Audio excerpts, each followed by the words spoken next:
Global happenings today. We communicate, we analyze global news. Stay tuned.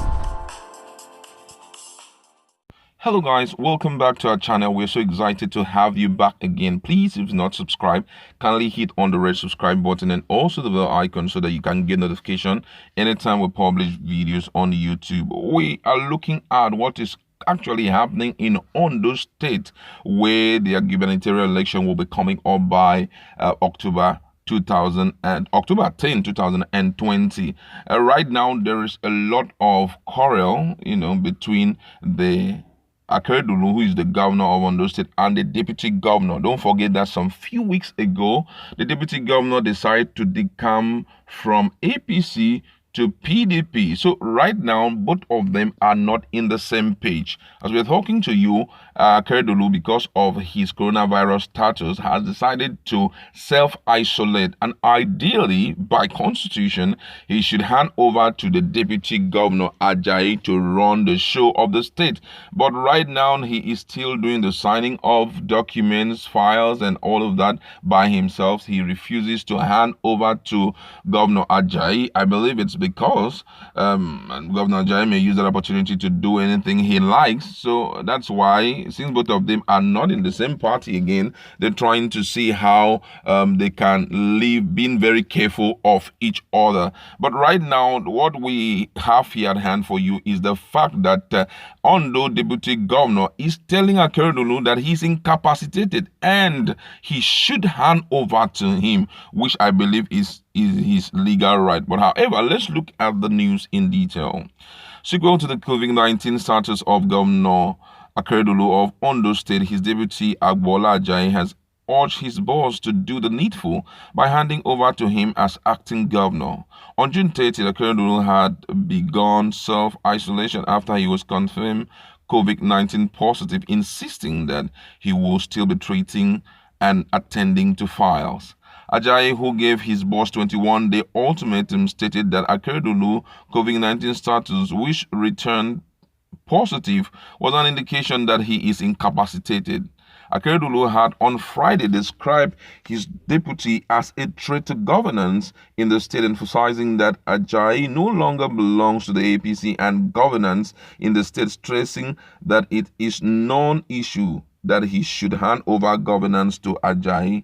Recall that on June 21st, 2020, AJayi left the APC following months of frosty relationship with his boss, after which he picked the membership card of PDP. Shortly after his resignation from APC, the deputy governor disclosed that he will not resign from office, stressing that the people who gave him the mandate did not ask him to resign as deputy governor. According to the deputy governor, who spoke through his media advisor, Alan Sore, emphasized that it should be noted that Mr. Governor is at liberty to hand over or not within 21 days, after which the constitution becomes operational. Ostensibly, the refusal and failure of Mr. Governor to hand over the running of government to his deputy while he is temporarily incapacitated in self-isolation underscores his absolute disregard for our nation's supreme document, which is the 1999 Constitution as amended, as well as the tenets of rule of law. The governor's position is a spite on the Ondo State people and a direct assault on the provision of the Constitution which he swore to uphold. And, looking at these, it calls for so much attention. By provision of the Constitution, after 21 days, the deputy governor or the governor is expected, just like the president, is expected to hand over power to the deputy governor. So right now, that's what the Ondo State deputy governor is giving to his boss. 21 days as provided in the Constitution. In event of his refusal, then I think it will be the court that will decide the case. But I'm really surprised why this is happening. And for me, I feel that people are at liberty at one point or the other to make their decision whether to stay or to move, just like the issue of Biafra. It's ideally their own right to decide, well, we've come of age, and this group of people, we don't want to stay here again, we want to migrate to to have our own individual independent state, and they should be granted such. So the issue of trying to, going back to Ondo State, the issue of trying to impose on the deputy governor, the fact that he must stay back is totally, for me, it's totally wrong. I feel that at this point, they need to have that understanding and work together still as a team, pursuing the same purpose. Though I know that anytime people belong to different parties, they seem not to agree on everything, because it's a way of proving that I'm not accepting all your plans and all of that. Don't forget that during this period of him leaving APC, there were a lot of fracas. I could still remember one night when he wanted to leave and he was being harassed by the commissioner of police in Ondo State. His own car was stopped from leaving the office. And what was the reason? The reason, the CP said this reason was that he had already received a document from his office that he is leaving APC to PDP. And the guy was like, what's your business? Are you the party leader, or are you the APC party leader, or the PDP party leader? Why are you involved in politics? Your duty is to protect life and property of the people in Ondo State. So why are you trying to up into what doesn't really concern you? From there, it triggered into the governor sacking all his aides. The governor took out time and sacked all his aides, which therefore was like telling him, you don't have the right to aid. Sack his aides and even the aides of his wife.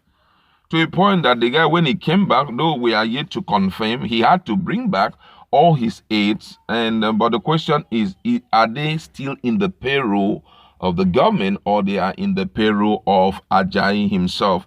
He restored everything back, but guess what? The relationship has not been as perfect as expected. And I feel that at this point, the deputy governor, the governor himself, is really scared of handing over, which means he needs to put so much energy in saying that he gets himself back, because after the 21 days ultimatum, he, by constitution, he's supposed to hand over, because to some extent you cannot be in isolation and then be running the show of the state. You must be physically present. There are certain things you must be available, to do. There are sometimes people may come in for consultation on some issues, and also looking at the fact that there will be executive council meeting, that must take place in the state. You must be physically present, though I know that he can stay off he can do a visual executive council meeting, you understand? But right now, I think the ideal thing is for him to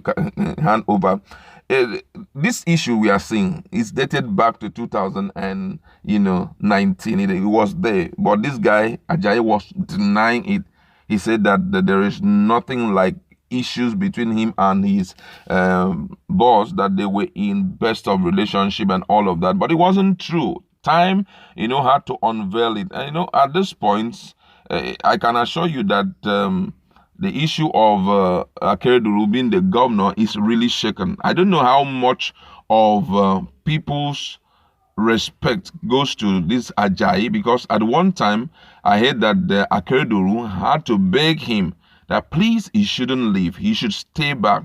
So to some extent, we are yet to really comprehend why the begging, because for me, I feel that if someone wants to leave and he doesn't have so much influence more than you don't even bother to beg the person. He can go, because I can still run the show, I can still win elections even without you. But right now, there's a lot of fear in his mind concerning his deputy. That's why he's doing everything to ensure that he incapacitates him from touching anything like governance in his state. And with that, issues will still keep going on.